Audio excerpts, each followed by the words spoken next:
everyone, today I'm going to show you a little flip through of this new colouring book I got. But usually I don't talk through a flip through, I just show you what's inside, but this is a little bit of a different colouring book, so I'm going to explain how it works if you haven't seen one of these before. So it's the new Pokemon mystery colouring book. It is written in French though, this version. It's just come out and then made in France, so that's why it's written in French, but it doesn't really affect the colouring book if you don't speak French. So inside we have the title page, and it's a mystery colouring book, colour by numbers. Even though it's in French, they still have all the same numbers and letters like we do. So these are what the pages look like. Now, because this is one of the newer books, they've started putting a separate page opposite the colour, the picture that you're doing, with all the colours on, as well as the colour key underneath. So if I just show you one of the older books, they didn't have these in.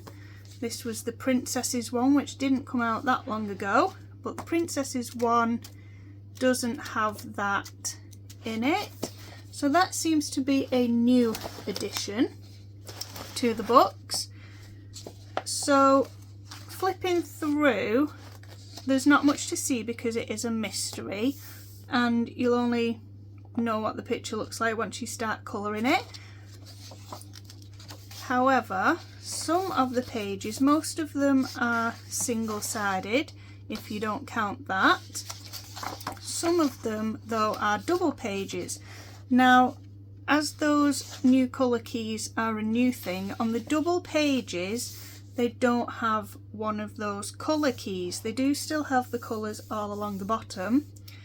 So unfortunately for these double pages, you're going to have to make your own colour key. So just for an example of one I did from the other book that didn't have the pages in, I made my own. I just scanned in the solution page that is at the back of the book.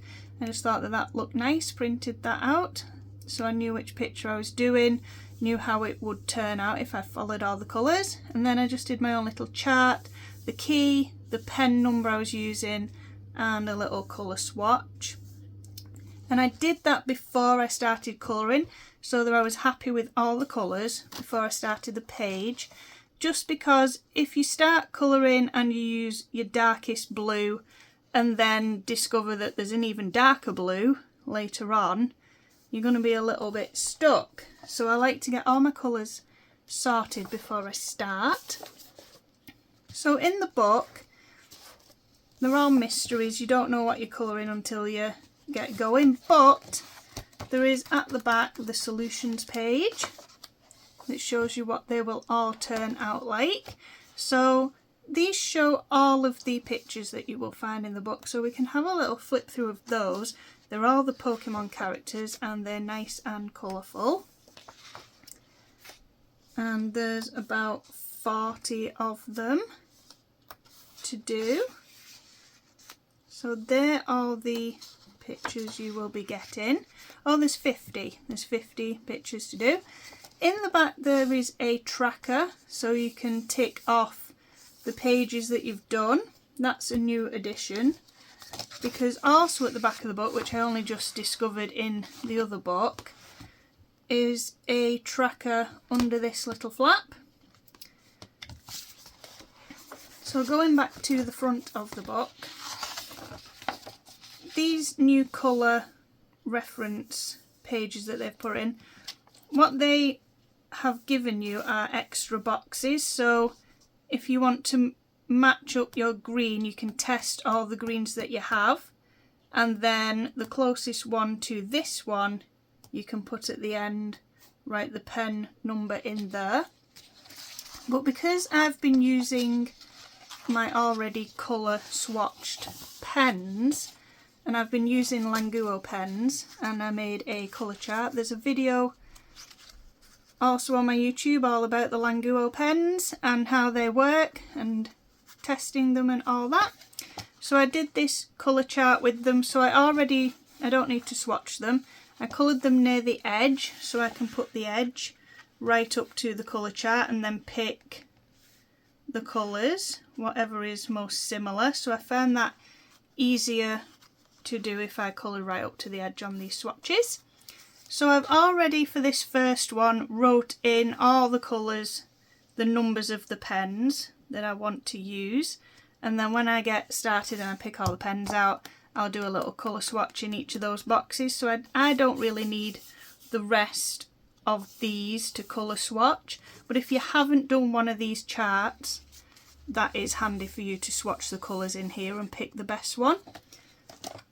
Also, a good thing about having the colours on this side now, as well as the little key at the bottom, is they're a bit bigger, so it's easier to select your colours to match them up. Sometimes it's still a little bit difficult and you might want to refer to the picture at the back just to get a more accurate colour match. So the pages are mainly one-sided if you don't count this. I would recommend using either acrylic paint pens or gel pens or pencils so it doesn't soak through the paper. It's still quite nice thick paper, but if you used acrylic markers, alcohol markers, they would go through, because they just go through everything unless it's really thick card. So I wouldn't advise using the alcohol markers because they would go through.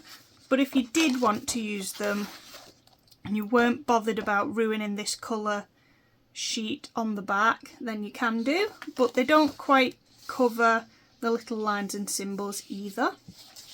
Obviously on the double pages you would, if you used alcohol markers, ruin also a picture on the back. So in these books I've just been using the Languo acrylic gel pens. Also, another thing to mention is some of the pictures have little bits of colour in. At first, when I did my review of the Disney Princesses book, which you've just seen me briefly show you, I thought it was just like a little bit that they'd missed, but it turns out somebody informed me that it's when the little sections are too tiny to put a little symbol in, they colour it for you so you don't end up with a little white space. You can then, if you've got a pen thin enough, go over that. If you can see that that's green, go over it with your green pen so it all matches if you feel that it's not in the same ink or the same finish as the pen you're using. So also on my YouTube channel I did a flip through and an explanation of this book and one of the Languo pens that I was using, and I'll just quickly show you how they've been turning out. So that's the most recent one I've done in the Languo pens. So if you want to take a little look at those videos as well, they're also on my YouTube channel. So that is the new Pokemon Colour by Numbers book. Because it's in French as well, it is on Amazon, but you have to type it in French to find it at the moment. So I'll put a link in my description to the Amazon listing, because if you just type in English Pokemon Mystery Colouring Book, it seemed to be a little bit difficult to find. So I'll put that link in the description so it's a bit easier for you to find if you want to have a little look at that. So thank you for watching, and I will see you all next time.